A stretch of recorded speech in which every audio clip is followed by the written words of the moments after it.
Welcome to AWANI Review. My name is Cynthia Ng. Joining me on the show today is Scott Fox. He is the founder and CEO of Startup Council. Now, Scott is from the United States. He's built companies. He's also backed startups as a venture capitalist and angel investor, and written 3 bestsellers on entrepreneurship. Now, Scott is on a mission to help underrepresented founders worldwide. Scott, great to have you on the show and welcome to Malaysia. Thank you, Cynthia. I'm happy to be here. Now, Scott, for those of our audience who have not met you before, how do you usually introduce yourself? What is your world all about, if you can share with us? My world's about innovation and empowering entrepreneurs to take advantage and benefit from the digital revolution that's going on all around us. So if I introduce myself, I do a lot of things and I've been at it for a while, so it's kind of a long introduction, but basically these days I'm mostly an angel investor, but that's based on my experience as a serial internet entrepreneur. I founded, as you said, several companies, and these days I spend a lot of time doing this, which is traveling around and helping startup ecosystems around the world accelerate to empower entrepreneurs and spin up the economy to create more jobs and innovation. So you have mentored and you have invested in startups globally. What first drew you to this world and what keeps you passionate about it?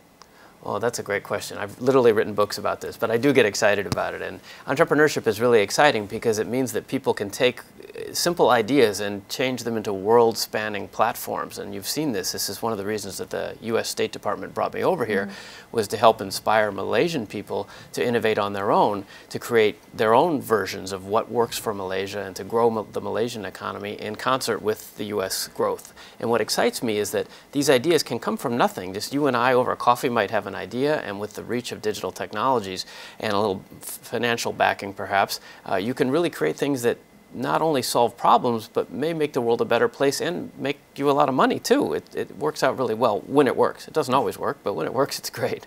Talk to us about your trip to Malaysia so far, and what's the intention here? What's your mission? Sure. Well, the U.S. State Department invited me, so the embassy here in Kuala Lumpur was generous enough to invite me over. So we started in Johor Bahru last week. And I spoke at UTM and with some community groups, and then we were in Penang for several days, and lovely Georgetown. I've been to much of Southeast Asia, but I hadn't been to Malaysia before, so I'm very happy to be here.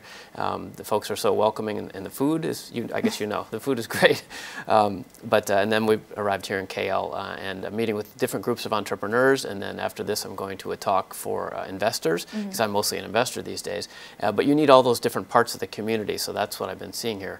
The State Department set up a great itinerary to have me meet all different aspects of the ecosystem and hopefully connect them together, use me as an excuse, and then we'll together share some knowledge and hopefully build greater relationships and businesses. All right. I'm very interested to hear more about the findings of your trip to Malaysia so far, but I would like to zoom out a little because let's talk about starting a business now, going back to the basics, right? It isn't quite simple as before. If we look at 10 years ago, the focus was all about growth at any cost, right? But now we hear more about survival, sustainability is the keyword, and profitability. So how different is the founder's playbook today, say, compared to 10 years ago? What are sort of challenges that you've never maybe imagined, say, starting out 10 years ago? Yes. Well, obviously the answer has it's a 2-letter answer, AI. That's what's really happening and impacting everything in the world that I play in. So I'm mostly an early stage investor in technology, a software guy mostly. And the rule book is being rewritten as we speak. And actually, literally, I'm working on a new book about this because we have to kind of rewrite the rules as you suggest. But we've seen the teams get a lot smaller because a lot of the work for coding and development can be outsourced. The platforms have better reach, so even if you're not a coder, you can test things out inexpensively, and that changes the risk profile for us as investors as well as for founders because less capital is needed and you can go farther faster, and it changes the risk reward because if today with $1 million you might be able to do what somebody required $10 million to do 10 years ago or $100 million 10, 20 years ago. My first company, I raised my first venture round back in 1997. And back then, everything that we do today, all the money we raised, are things that you could probably do today on your phone, right? Just easy. It gets faster all the time. But the capital requirements are shifting, and that means that the creative opportunities are increasing, but also the competition. So let's talk about AI. So efficiency, productivity, that has increased tremendously. But what are your thoughts about how startups and founders are saying that the gains are locked up by big tech? Because if you look at the in practice, most founders aren't really building foundational models. They are Correct. users of AI tools. Right, right. These are good questions. You've thought about this. Thank you. Yes, I agree. The foundational model, they're expensive, right? There was a press conference just this week you probably saw where at the White House, President Trump had a dinner with a lot of tech CEOs, and he turned to Mark Zuckerberg, the founder of Meta and Facebook, and asked him, how much are you going to spend on AI? Did you see that? Yeah. $600 billion in 1 year. I mean, so yes, I think entrepreneurs are largely priced out of creating the LLMs, new LLMs, but that means I think this is a lot like what we saw with Web 1.0. There was a first wave of heavy infrastructure investment. Things got very heated. But then things came back, hopefully not as dramatically as they did during the Web 1.0 crash, but I think we're now looking at AI 2.0. And AI 2.0, to me, there's a lot of versions of this, but you have these big platforms, so you're not going to compete with them, but you can use them. You can use the tools, you can use the distribution. Just as we were talking about, I have a YouTube channel. I don't compete with YouTube. They're a distribution channel for our services, right, for our community services. So looking at this next wave, AI 2.0, I think is about there's essentially an oligopoly of these big AI LLMs, but you can use their tools and build businesses around orchestration, optimization, communicating, solving business needs that use the AI as a service, not as a competitor. And there's a whole wave of those, just as we saw with the web, enabling the ground level infrastructure, inspiring all kinds of apps and services. Where are you seeing, where are we at that curve right now? You Yeah. talked about how we have seen the first stage and 2.0, where are we at? Yeah, I think we're just entering 2.0. Okay. In Silicon Valley, they're already there, right? Because this is where we spend a lot of time looking around, trying to see around the corner and see the future. And that's already happening. But I think there's plenty of room here. It seems to me a lot like the mobile revolution. You remember 20 years ago, everybody were getting their first phones, and it was just a blank screen. Like, what do you do with this thing, right? And then came the app revolution. There's an app for that. And it's pretty soon, if you look at your screen or my screen, there's all kinds of apps. I think we're going to see the same thing in AI. New ways to leverage this massive infrastructure investment that is then translated into real-world use cases. Because as you know, these big companies, they may be making money, but nobody's really sure. It's mostly everybody's testing stuff, right? They haven't really figured the stuff out. So the next wave is, what's the killer app? What are the killer apps? Is it a FaceTime or email or all these different versions that we now take for granted? Those were startups 25 years ago too, and now we need to figure out how to use AI to do that. All right. I wanted to bring this back closer to this part of the world. So if you look at VC money, AI is pulling more than half of global VC money at this point, and it does look like they are clustered in the US, China, and maybe perhaps India. For a founder in Malaysia or Southeast Asia, what is the realistic path to tapping into this AI-driven growth? Yes. Yeah, it's a great question, and I speak all over the world, and everybody wants to know how to get their piece of it because it's challenging. Like I said, I don't think you're going to try to compete with OpenAI or raise $500 million or $1 billion to start your own Perplexity. That's not realistic for any of us, right? But what is available is the local approach. And the market here in Malaysia has its own unique characteristics that means that there are also problems to be solved that are unique to Malaysia, or at least regionally, right, in Southeast Asia. So I think the opportunity for entrepreneurs here is exciting, and that's literally why I'm here, is to try to help brainstorm what those opportunities are. What is it unique about, maybe the traffic in KL? Somebody could do something about that using AI. I mean, real practical stuff, right?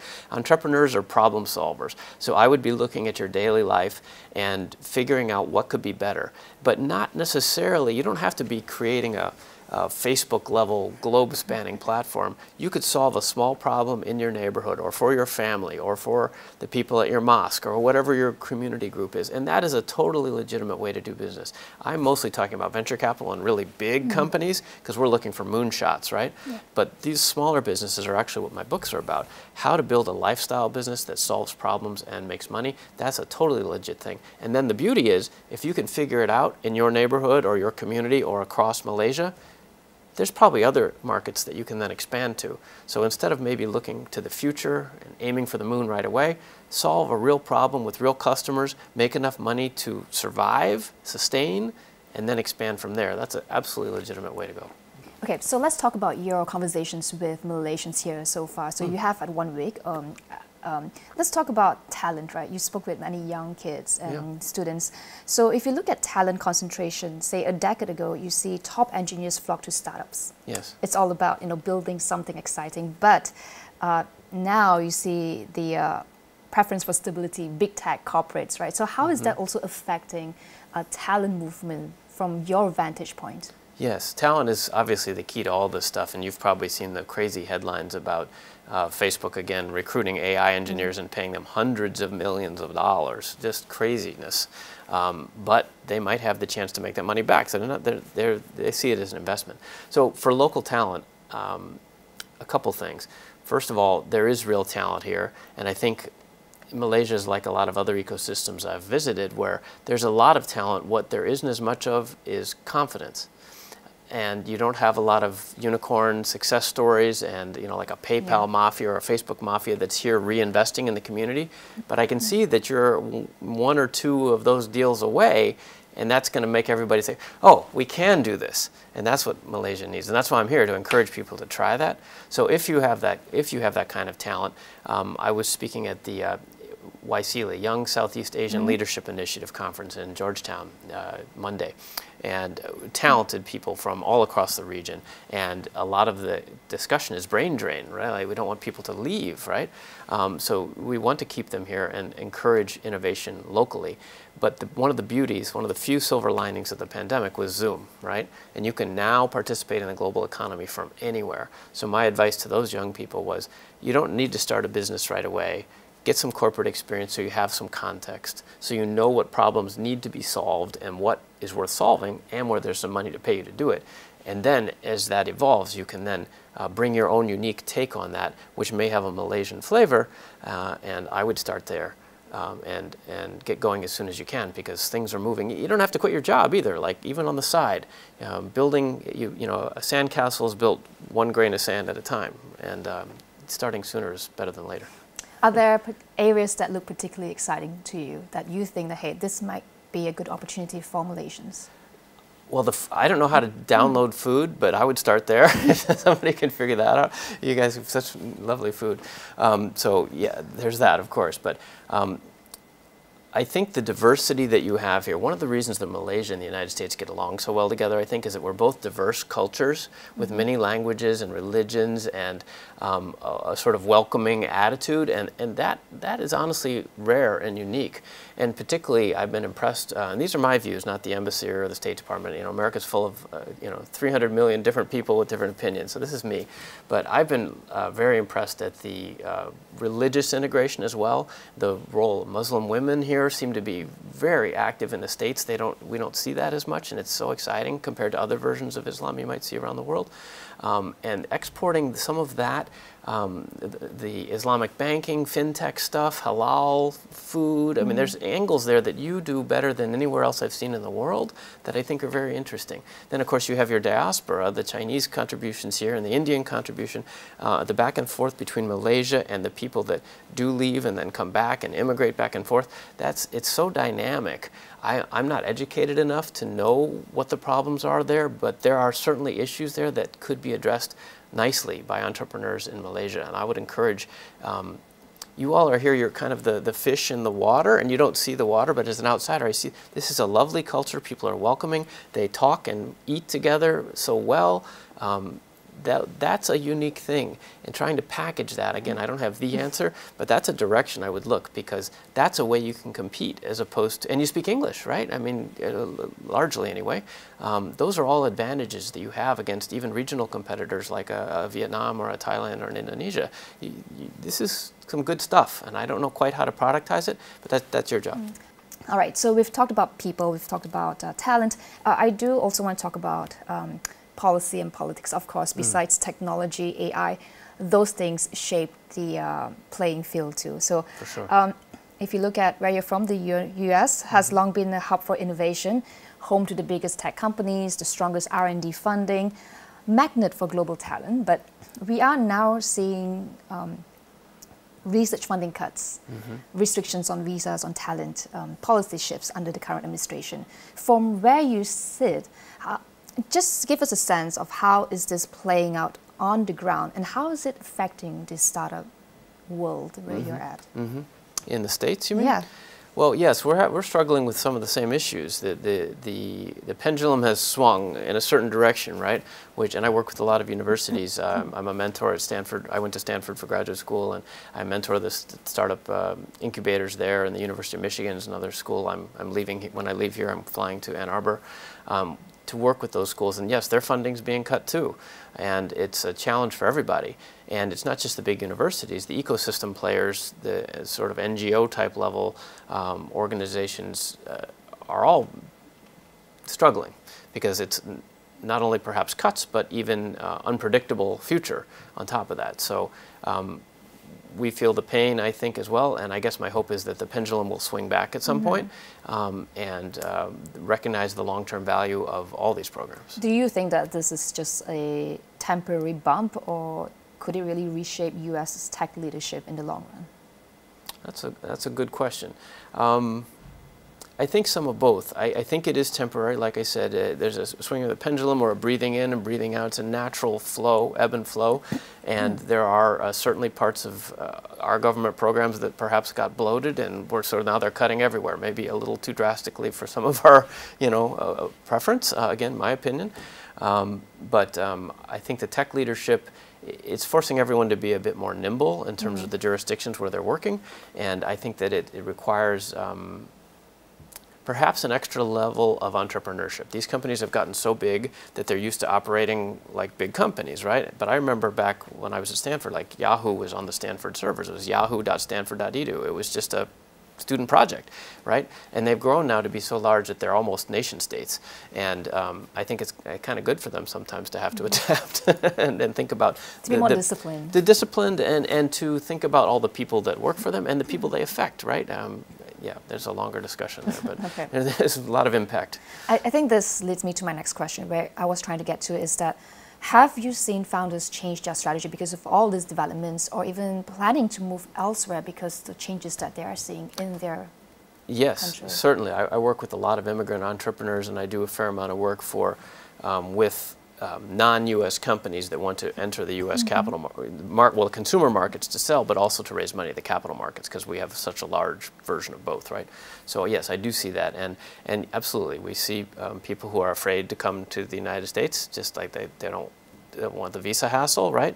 And immigrants there whose visas might be up, and yet a study recently said that 22% of the Fortune 500 were founded by immigrants in the United States, and if you add their children to that, it's 46% of the Fortune 500 are founded or at least led today by immigrants. So it's a real source of strength for the United States in the long run, and I think we will come back to that recognition soon. There's just been some adjusting of the criteria, let's say, and I hope that we will get back to being a more welcoming place, because the world has so much to offer us, and all of us are immigrants in the States, right? If talent and capital are flowing differently right now because of what's happening in the U.S., do you see, or maybe could Asia, Southeast Asia, even Malaysia, emerge stronger as a result of that development? Yes, I hope so. That's a great way to put that. Thank you. One of the opportunities, I was at USM yesterday in Georgetown, or 2 days ago, and we had a group of professors and faculty and alumni, and one of the professors was pointing out, and I thought it was a really good point, that this may be an opportunity for Malaysians to stop worrying about the rest of the world a little bit and focus on homegrown success stories. This may be a chance to look inward, and you give lemons, you try to make lemonade, right? So try to make something good out of this. This is perhaps an opportunity to focus inward and really double down on innovation here that serves the local market, that can encourage the local ecosystem to flourish on its own and perhaps emerge stronger. Okay. I want to talk about funding a bit more, because if you look at the funding structure compared to, say, Silicon Valley, it's a lot of VC angel money. Sure. In Malaysia, for instance, the funding landscape is very different. Big injections often come from government-linked companies or rather than private VCs, right? So in your opinion, do you see this as a strength in the ability to fill a gap, or could it be a weakness for us because it seems to crowd out private capital in those exciting areas? Yes. Well, I don't want to say anything bad. I'm a guest here, and I appreciate the hospitality. But from your vantage point, I think it's bad. I think too much government dependence. America's a free market country, right? But the private sector is what allows us to flourish. The incentives that drive our markets are what allow success. The competition breeds better companies, and it attracts immigrants and it allows the socioeconomic mobility that America's famous for, right? It is those private market incentives. So the government certainly has a role to play, especially at the early stages when things are uncertain, you know, grants and supporting nonprofits that support this, absolutely. But I think more private capital would be a strong addition to the Malaysian startup ecosystem for sure. Yeah, because if you look at funding, investors seem to concentrate on big players. And with that, most startups struggle to get seed money, the early stage of it. So I just want to get your opinion about how do we navigate that? Yeah. What would you think, or what would you like to see to help bring that startup ecosystem to the next level? Sure. What people miss about this is that investors are actually very risk averse. We're not, venture capitalists might seem like the riskiest, most aggressive investors, but we still are investing capital for a return. It's still a business. So we're looking at opportunities and we want them to be less risky. And that's why you're having trouble, because a lot of the money here has been in more traditional businesses and in real estate. Absolutely. And if you make money one way, why would you throw it away another way, and right? also the exit path is... And the exit path is limited. That's right. Yeah. And your market isn't perhaps big enough to support, you know, 15 different unicorn-sized companies, right? But I think there's an education effort and also a generational shift that comes when people start to allocate at least some percentage of their capital to, even if you think of it as impact investing in a philanthropic way, you know, if you've got $1 zillion, how about 5% of it that goes towards these things? And the trick is getting people to do that and then sharing the risk and then sharing the expertise. So what I'd like to see from Malaysia is what we have a lot of in the United States, that we have big VC firms that raise hundreds of millions and billions of capital, but we have strong networks of angel groups. And the angel groups are just groups of people who've made enough money that they're not going to put all their money into startups because 9 out of 10 startups fail, right? It's risky stuff. But you can allocate a percentage of your wealth, and then you get together with your colleagues and you learn and discuss and have companies present, and everybody learns together. And that's how I learned to become an angel investor. I was an entrepreneur for a long time, but sitting in a room with 30 or 40 colleagues who are all successful in their own fields, week after week, hearing hundreds of pitches and hearing different people's opinions, that's it's a public service and a community good, and I think the Malaysian government could play a role in that way in helping sponsor or even subsidize or at least create event series, something that brings those kinds of people together on a regular basis so that the knowledge can be shared and give each other the confidence that you're not crazy for wanting to support this, and to recognize, again, I get excited about this stuff, but to recognize that you are going to lose most of your money. You really are, and nobody wants to do that, but failure is part of the equation for success. And if 9 of them fail, 1 of them might be Uber, and then that pays for all the others. And it's a very uncomfortable way to make money, but it works.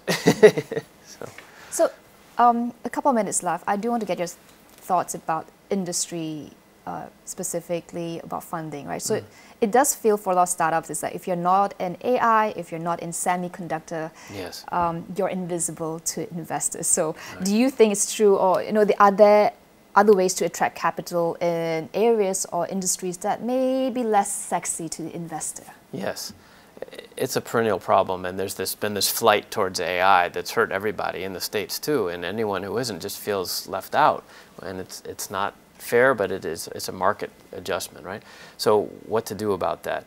Well, on the impact side, if you have a specific cause, there are often funds that invest in specific things. So maybe women founders or immigrant founders or rural founders, or you're solving specific types of problems, climate tech or energy or sustainability. There are different impact investors. So the thing that I recommend the most, this will be in my next book too in more detail, but traditionally founders were probably like 80% focused on their product and solving the problem, and then maybe 20%, the classic 80-20, maybe 20% focused on research in terms of finding the right investors. There are so many investors now. The world is so big, and especially since video conferencing has connected us all post-COVID, I think it needs to be the other way around. You need to find your solution and your problem, and hopefully it makes money, but that's really can only be about 20% of it. You need to spend about 80% of the time making sure you're in the right room, right? Because so much time is wasted. If you and I start a company, we could spend 2-3 years finding the people that even understand what we're talking about, right? And you need to spend more time identifying those who are already interested in what you're doing, because they'll give you the benefit of the doubt. And my secret tip, or not so secret, I guess if I do it on television, is the Malaysian diaspora is there for you, I'm sure. Every other ecosystem I talk to, there are lots of people who have left, who have done well, and they're probably more likely to give you the benefit of the doubt that you're solving some problem that people in Putrajaya, you know, no one else knows about this, but they're from Putrajaya, you know, and so they're like, oh, I'll hear about that. And that's a way to level up quickly and find investors who would sympathize with you, just the same way that your mom might invest, even though she doesn't understand it. You find someone from your home country with a similar background. They'll get it faster, and you'll find money faster. All right. Well, thank you so much, Scott, for sharing your valuable insights. It's been a pleasure to have you on the Thank you. show, and hope to see you back here in Malaysia. Thank Maybe you. make some investments as well. Yeah, that's right. As you build your network here. Thank you Well, so thank you much. so much, Scott. Great to have you. Thanks for having me.